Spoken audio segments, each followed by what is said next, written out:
What is Node? So Node is a runtime environment using the Google V8 runtime engine.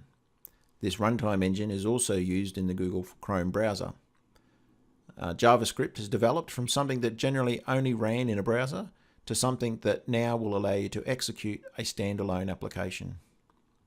Node is an asynchronous, non-blocking, event-driven, single-threaded runtime.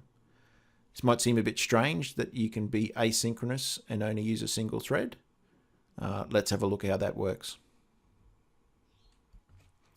Let's look at a pseudocode example of a synchronous execution. Firstly, some request object is initialized. Secondly, some request is made to a third party, and some time passes till the request is responded to. Next, the result of the request is displayed, and finally, some other text is displayed. Given the timings per execution of 10 milliseconds per step and 20 milliseconds per wait, it would have taken in total 60 milliseconds to complete the execution of this code. Now let's look at an asynchronous example. We'll use the same pseudocode as before. So firstly, some request object is initialized. Secondly, a request is made to a third party, and the display of the result will be triggered by the return of the response, so an event.